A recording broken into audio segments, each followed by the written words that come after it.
사도 바울이 고린도 교회에 두 편의 그 편지를 보냈는데, 이제 이 후서 마지막 편지에서 마지막으로 고린도 교회 성도들을 축복하는 말씀입니다. 또 이 말씀은 목사님들이 예배를 이렇게 인도하고 마지막에 축도하는 말씀이기도 합니다. 이 말씀 안에는 삼위일체 하나님이 여기에 나오고 있고, 그리고 이 하나님께서 우리에게 주시려고 하는 구원과 축복이 집약돼서 표현이 되어 있습니다. 그리고 그 복을 우리에게 어떻게 주시는지를 또 우리는 이 말씀 속에서 좀 이렇게 생각해 볼 수가 있습니다. 먼저 우리는 성부 하나님을 생각하게 되는데, 성부 하나님은 천지 만물과 우리 인간을 창조하신 분입니다. 물론 성자 예수님과 성령 하나님도 만물을 창조하실 때 함께 창조하셨습니다. 하지만 만물과 인간을 창조하는 것을 계획하고 주관하신 분은 성부 하나님이십니다. 그래서 성부 하나님이 세상을 창조하셨다라고 말할 수 있는데, 이 세상을 아주 아름답게 창조하셨어요. 여러분도 이렇게 다 보시면서 다 알고 느끼는 거지만 세상은 정말 아름답습니다. 하나님께서 왜 이렇게 세상을 아름답게 창조하셨을까요? 그 이유는 우리 인간을 위하여 그렇게 창조하셨습니다. 창세기 1장 25절에 보면 이렇게 말씀을 하고 있습니다. 하나님이 이르시되 우리가 우리의 형상을 따라 우리의 모양대로 우리가 사람을 만들고 그들로 바다의 물고기와 하늘의 새와 가축과 온 땅과 땅에 기는 모든 것을 다스리게 하자 하시고, 하나님이 자기 형상고 하나님의 형상대로 사람을 창조하시되 남자와 여자를 창조하시고, 이렇게 말씀하고 있어요. 그러니까 하나님께서 이 세상을, 이 만물을 창조하신 것은 인간을 위하여 아름답게 세상을 창조하셨습니다. 엿새 동안 인간이 사는데 필요한 모든 것들을 다 창조하신 다음에 엿새의 마지막 순서에 인간을 창조하셨는데, 흙으로 인간을 빚으시고, 그래서 육체는 흙인 것이죠. 코 안에 생기를 불어넣으셨다, 그렇게 말씀하고 있습니다. 이 말씀은 인간 속에 영혼을 창조하시고 인간 안에 하나님의 영이신 성령을 불어넣으셨다, 이런 그 의미입니다. 이렇게 인간을 하나님이 마지막에 창조하신 다음에 일곱째 날에 안식하셨다, 그렇게 성경은 말씀하고 있어요. 안식했다는 의미가 무슨 의미냐면은, 이제 하나님이 이 세상을 인간을 위하여 아름답게 창조해 놓으셨어요. 완전하게 완벽하게 이제 창조해 놨습니다. 이제는 인간이 할 일, 인간에게 남아있는 일은 뭐가 남아있느냐?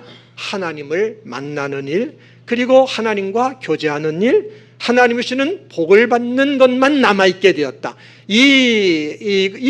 그런 의미가 안식했다라는 의미에 들어있는 겁니다. 그렇기 때문에 안식일이라는 것은 뭐냐? 안식일은 하나님을 만나는 날이요, 하나님과 교제하는 시간이요, 하나님이 주시는 복을 받는 이런 날이 안식일인 것을 믿으시기를 바랍니다. 아담과 하와는 처음에 이 복을 잘 받았어요. 에덴 동산에 찾아오시는 하나님을 만났고 그 하나님과 교제했고, 그리고 하나님이 주시는 그 복을 받고 행복하게 잘 살았습니다. 하지만 하늘에서 죄를 짓고 타락한 천사장이 타락하여 마귀가 됐는데, 그가 땅에 쫓겨나서 이 아담과 하와를 유혹을 했고, 아담과 하와는 그 유혹을 받아 하나님께 불순종하고 마귀에게 순종하는 죄를 졌어요. 이 죄를 지음으로 말미암아 죄와 함께 하실 수 없는 성령께서는, 그들 안에 거하셨던 성령은 그들을 떠나셨어요. 그래서 그들은 육체만 남고 하나님과의 관계는 이게 완전히 끊어지고 말았습니다. 육체만 남았으니 그들의 육체는 마귀와 죄가 지배하고 주장하는 그런 삶을 살다가, 고생하며 살다가 하나님이 타락한 마귀와 귀신들을 집어넣으려고 지옥을 만들었는데, 우리 인간도 그 마귀와 함께 귀신과 함께 그 영혼이 지옥으로 가서 영원히 형벌을 당하는 이런 그 불행한 운명을 갖게 된 것, 이것이 세상을 살아가는 인간의 운명입니다. 이렇게 됐는데 하나님은 이런 인간을 포기하지 않으셨어요. 않으시고 하나님은 인간을 구원하는 일을 계속해 오셨습니다. 인간의 역사를 이렇게 보면은 인간의 역사는 전쟁의 역사, 살인의 역사, 폭력의 역사, 이것이 인간의 역사 속에 있는 것입니다. 그런데 하나님은 이런 역사 안에서 우리 인간을 포기하지 않고 구원하는 일을 계속해 오셨습니다. 인간을 구원하기 위하여 하나님이 하신 일이 뭐냐면은 아브라함을 부르신 것입니다. 아브라함을 부르신 이유는 인간은 절대 자기의 어떤 힘이나 자기의 의로는 구원을 받을 수가 없거든요. 그래서 그냥 하나님을 믿는 믿음, 그 믿음을 갖게 하기 위하여, 그 믿음 안에서 구원을 받게 하기 위하여 아브라함을 부르신 겁니다. 그래서 아브라함을 불러서 이 믿음으로 구원 얻는 길을 열어 놓으셨어요. 그리고 마지막 시대에 이 구원을 이제 완전히 이루어 주시기 위하여 하나님의 아들 예수님을 이 세상에 보내신 것입니다. 이 세상에 보내셔서 인간에게 있는 모든 죄, 물론 아담으로부터 시작되었지만은 모든 인간이 갖고 있는 죄입니다. 그 죄를 하나님의 아들 예수님에게 다 전가시키고 그 죄값을 예수님이 대신 받아 죽게 하시고 또 부활하게 하셨어요. 이런 방법을 통하여 이제 우리 인간을 다시 구원하게 하신 겁니다.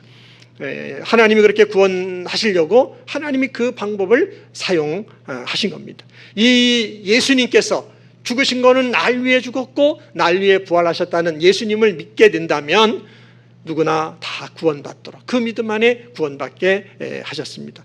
여러분들이 하나님의 자녀가 된 것은 어떻게 하나님의 자녀가 됐냐 하면은 예수님이 여러분을 위해 죽으셨고 내 죄로 인하여 예수님 하나님의 아들이 대신 죽었다는 걸 내가 믿습니다. 그 예수님을 영접합니다. 여러분이 그렇게 마음을 열고 예수님을 영접했을 때 여러분은 예수님과 연합이 된 거죠.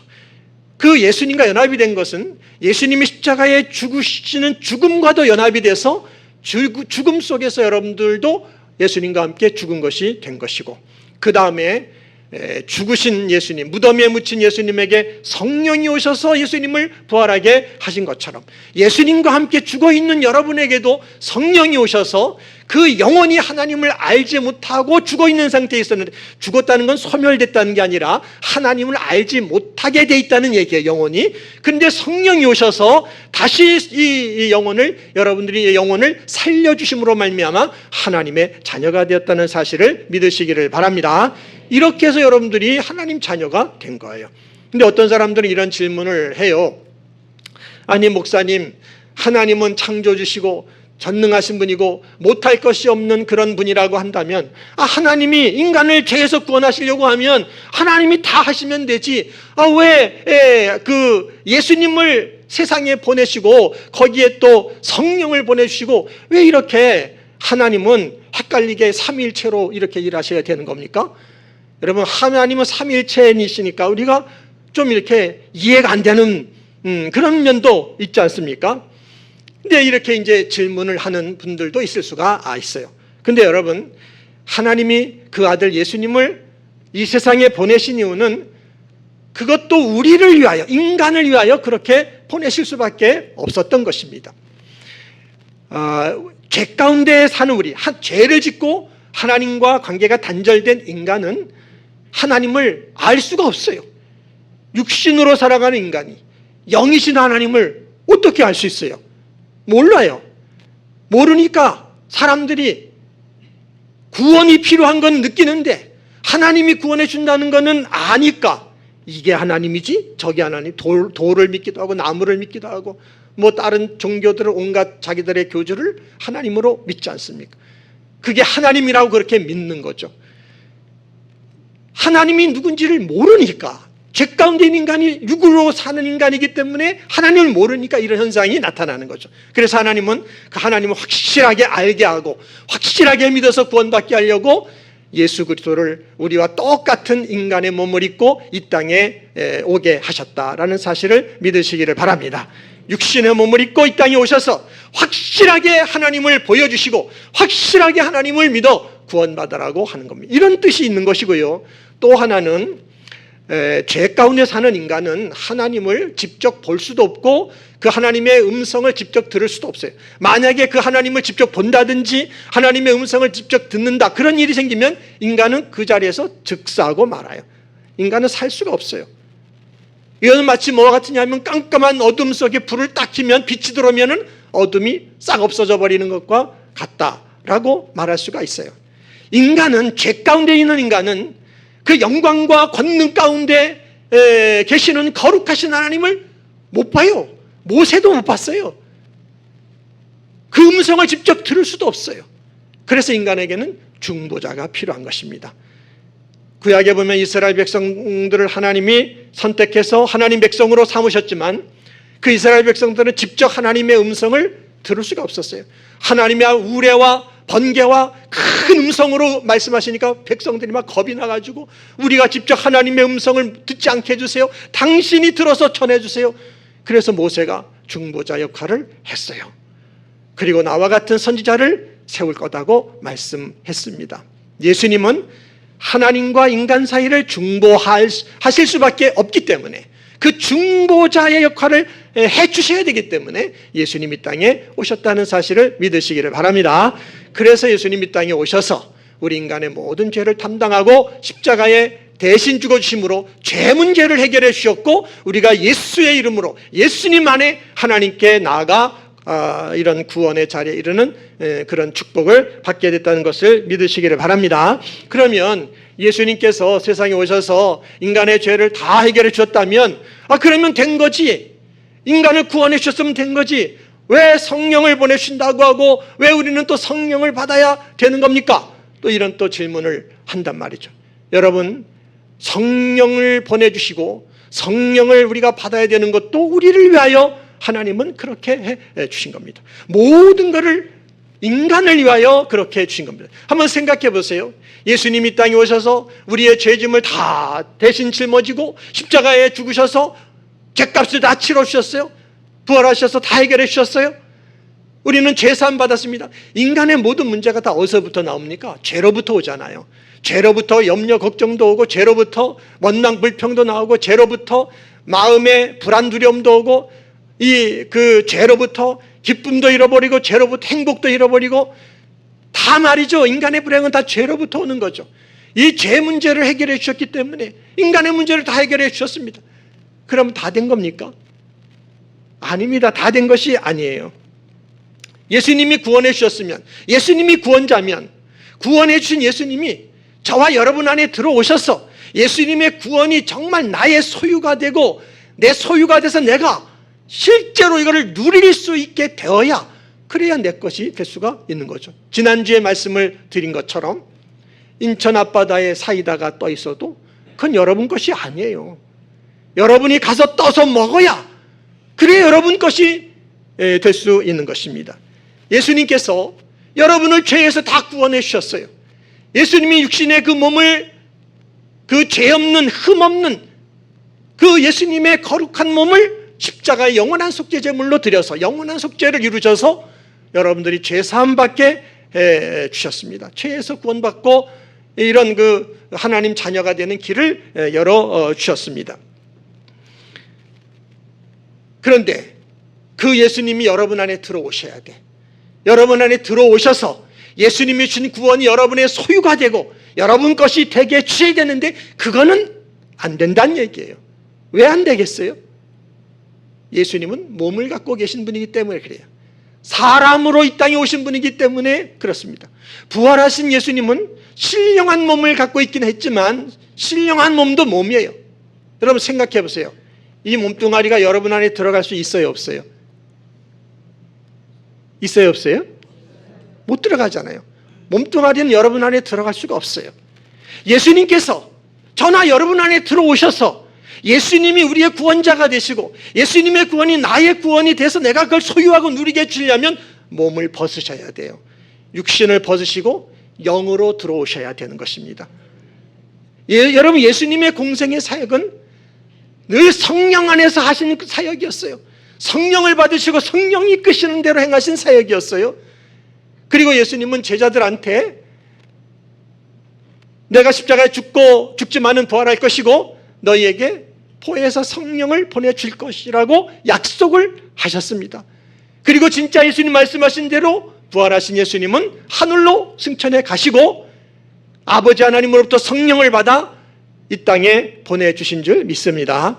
그 성령은 예수님 안에 계시는 영이고 하나님 아버지 안에 있는 하나님의 영이에요. 저나 여러분이 하나님의 자녀가 되었다는 것은 그 성령을 받았기 때문에, 하나님의 생명이요 하나님의 영이신 그 성령을 우리가 받았기 때문에 하나님의 자녀가 되었다는 사실을 믿으시기를 바랍니다. 여러분 안에 예수님이 계십니까? 2부 예배 참여한 사람들은 1부에 참여한 사람들보다 믿음이 확실히 작네요. 1부 예배에 참여한 사람들은 여러분 안에 예수님이 계십니까? 그러더니 아멘 하고 여기가 우렁차게 소리가 나더니만 왜 여러분은 아멘을 못하십니까? 여러분 안에 예수님이 계십니까? 아멘. 너희들 안에는 없는 것 같아. 여러분이 예수님을 믿으면 예수님은 여러분 안에 계신 겁니다. 우리를 구원해 주신 구원자가 우리 안에 들어오셔야 우리가 구원을 받는 거지. 내 밖에 있는데 어떻게 구원을 받을 수가 있어요? 여러분이 구원받은 것은 구원자이신 예수님이 여러분 안에 들어오셨기 때문에 구원받았다는 사실을 믿으시기를 바랍니다. 그러나 여러분 안에 와 계시는 예수님은 몸뚱아리를 가지고 들어오신 분이 아니란 얘기예요. 몸으로 들어오신 분이 아니라 예수님 안에 계신 예수님의 생명, 예수님의 생명인 성령으로 여러분 안에 들어와 계신 분이라는 사실을 믿으시기를 바랍니다. 그렇게 성령으로 오신 분이지만 육신의 몸을 입고 계신 예수님, 십자가에서 죽고 부활하신 예수님하고 어떻다고요? 똑같은 분이에요. 동일하신 예수님이 성령으로 여러분 안에 들어와 계신 것 믿으시기를 바랍니다. 이 성령님이 여러분의 몸 안에 들어오셔서 여러분의 영과 혼과 그리고 여러분의 육신까지도 그리고 여러분의 인생을 이 성령 하나님이 주관하시면서 하나님 자녀로 이 땅을 살게 하시고 여러분의 영혼을 천국까지 인도해 가셔서 예수님이 주신 그 예수님의 구원이 여러분의 소유가 되고 여러분이 누리도록 축복해 주고 계시다는 사실을 믿으시기를 바랍니다. 여러분들은 다 인생을 살면서 행복하게 살기를 다 이렇게 바라실 거예요. 그렇게 살고 싶어 하지 않는 사람이 누가 있겠어요? 다 인생을 행복하게 살고 싶어 하는데 또 그렇게 살려고 여러분은 부단하게 노력을 할 겁니다. 근데 여러분 진지하게 생각해 보세요. 진지하게. 언제 행복해지게 됩니까? 좋은 집에 살고 좋은 차 타고 다니고 돈 많이 가지고 있고 그러면 행복해집니까? 물론 어느 정도 그것이 우리에게 주는 행복이 있습니다. 그러나 진정한 행복은 그거 가지고 되지가 않습니다. 참 행복은 뭐가 참 행복이냐? 마음이 평안해질 때. 그리고 우리의 이 사람에게 인격이 있잖아요. 이 인격 안에 사랑과 이해와 그 아량, 이것이 아주 넉넉한 그런 인격으로 이렇게 갖춰져 있을 때, 이런 넉넉한 그런 인격이 준비되어 있을 때, 그리고 여러분들의 생각이 나쁜 생각, 부정적인 생각 이런 거는 일치 안 하고 언제나 좋은 생각, 긍정의 생각, 행복한 생각, 복된 생각만 하고 있을 때, 그리고 우리에게는 영이 있어요. 영이 있어가지고 어떤 사람들은 막 뭐 이 가위에도 눌리고 말이죠. 막 귀신한테 시달려가지고 고생하는 사람들도 있어요. 인간에겐 영이 있는데 이 영이 그냥 편해지는 거. 이거는 여러분이 잘 느낄 수도 있지만 잘 느끼지 못할 수도 있어요. 이런 상태예요. 마음이 편하고 생각이 항상 좋은 생각만 하게 되고 그냥 인격이 말이죠. 그 사랑과 이해와 넉넉한 아량으로 넘치는 그런 인격을 갖고 영혼이 평안할 때 그때 그 상태가 행복한 것입니다. 그 행복을 받으시는 우리 성도님들이 되시기를 바랍니다. 여러분 이런 거를 가리켜 이걸 뭐라는 영혼이라 그래요. 우리 마음과 생각과 인격과 영 이걸 합쳐서 영혼 이렇게 말하는 것입니다. 그러니까 여러분 우리가 진짜 행복하려고 하면 우리의 영혼이 평안해야 되고 영혼이 기뻐해야 되고 영혼이 막 자유해야 되고 그래야 행복해지게 되는 것입니다. 여러분 이런 행복을 이거는 말이죠 좋은 집에 산다고 좋은 차 타고 다니다고 돈 많이 가지고 있다고 얻는 것이 아니에요. 이런 그 행복은 말이죠 우리를 죄에서 구원해 주신 예수님이 우리 마음 가운데 들어오시고 내 생각 속에도 들어오시고 그리고 내 인격 안에도 들어오시고 내 영혼까지도 들어오셔서 예수님이 다스려주고 통치해 주셔야만 예수님 안에는 그 평안 주님만이 갖고 있는 그 하늘의 평안과 기쁨과 자유를 누려서 진정한 행복을 누리게 된다는 것을 믿으시기를 바랍니다. 근데 예수님은 그렇게 우리 안에 못 들어온단 말이죠. 육신을 가지고 있기 때문에 예수는 육신을 가지고는 인간인지라 우리를 위해 십자가에 죽고 부활하셨지만 몸을 가진 인간지라 못 들어와요. 그러나 주님께서는 주님의 영 성령을 아버지로부터 받아서 예수님 안에 계신 성령을 우리에게 보내주셔서 그 성령이 우리 안에 와 계시기 때문에 우리의 구원자이신 예수님을 우리가 온전하게 소유하게 주신 것이고 예수님의 그 구원이 나의 구원이 되도록 우리가 소유하고 누리는 삶을 살도록 축복해 주셔서 예수님이 누렸던 예수님 안에 있던 그 평안과 기쁨과 자유를 나도 누리며 행복하게 살 수 있게 하셨다는 사실을 믿으시기를 바랍니다. 성령으로 오셔서 그 복을 주시는 것입니다. 오늘 본문 말씀에 우리 주 예수 그리스도의 은혜와 하나님의 사랑과 성령의 교통하심이 너희 무리와 함께 있으라 이렇게 말씀을 했어요. 여기에 성령의 교통하심이 맨 마지막에 있습니다. 여러분 하나님은 우리를 이전에도 사랑하셨고 지금도 사랑하고 계시다는 걸 믿으시기를 바랍니다. 하나님의 아들 예수님은 이 땅에 오셔서 우리를 위하여 우리 대신 십자가에 피 흘려 죄값 받고 죽어주심으로 말미암아 그 은혜로 우리를 구원해 주신 줄 믿습니다. 우리는 은혜로 구원받았어요. 그리고 하나님이 그 사랑과 예수님의 그 은혜로 우리를 구원해 주신 그 결과로 우리에게 뭘 주셨느냐? 성령을 보내주셔서 성령의 교통하심 속에 살게 하셨다는 것을 믿으시기를 바랍니다.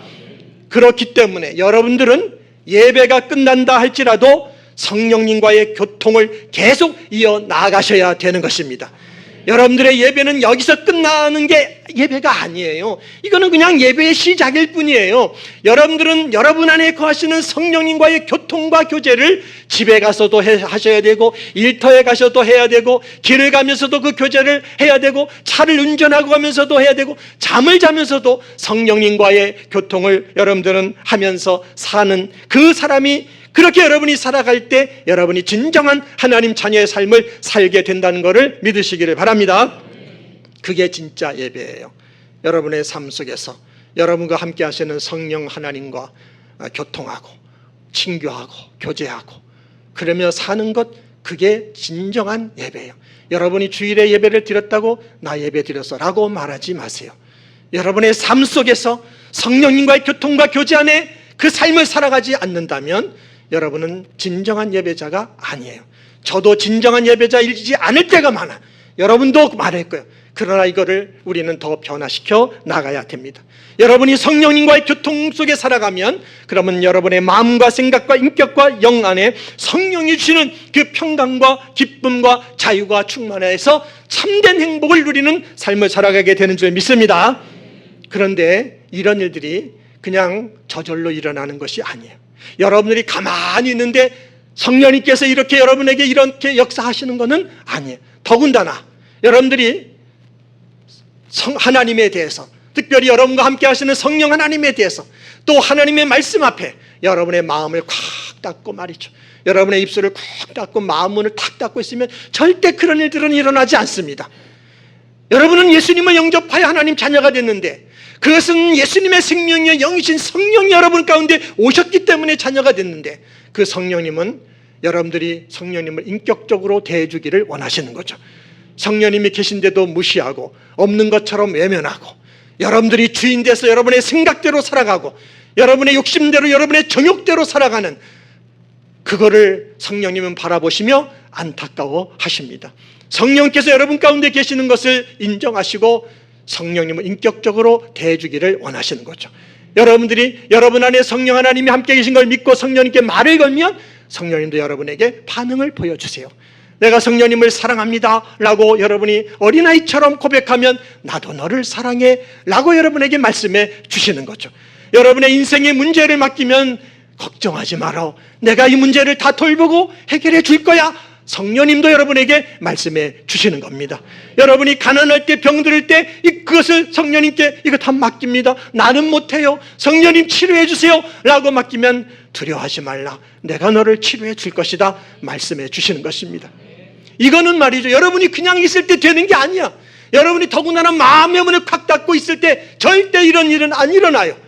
어린아이처럼 성령님과의 교통과 친교에 집중하여 그 성령님을 인격적으로 대하고 섬기는 이런 영적인 생활을 할 때, 그럴 때 성령께서 여러분 가운데 역사해서 여러분의 마음과 여러분의 생각과 인격과 여러분의 영 안에서 역사해서 예수님의 그 구원이 여러분의 구원이 되고 여러분의 소유가 되도록 여러분의 삶 속에서 누리며 살도록 축복해 주신다는 사실을 믿으시기를 바랍니다. 그러므로 여러분들은 늘 성령님을 의식해야 돼요. 성령님을 생각해야 되고, 여러분 육신대로 그냥 여러분 멋대로 여러분이 살고 싶은 대로 막 살면 안 되는 것입니다. 언제나 하나님 여러분과 함께 하시는 것입니다. 그래서 하나님은 정말 위대하신 분이에요.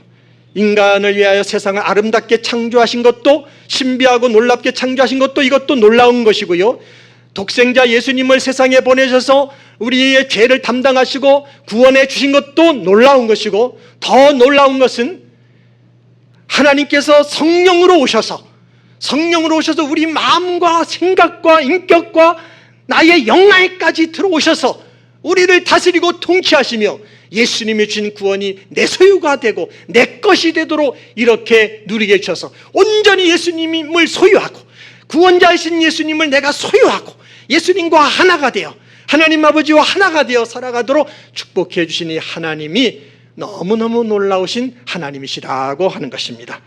여러분은 성령님과 늘 매일 교통하시며 정말 그 성령 안에서 예수님이 주신 그 구원을 여러분이 온전히 여러분 것으로 소유하며 평강과 기쁨, 자유를 누리며 행복한 자녀의 삶을 살아가시고, 그 복을 먼저 여러분이 누리셔야 될 줄 믿습니다. 그 복을 누리시고, 그리고 죽어있는 영혼들을 하나님께로 많이 인도하셔서 그들을 구원하는 여러분의 인생 되시기를 예수님의 이름으로 축원합니다. 기도하겠습니다.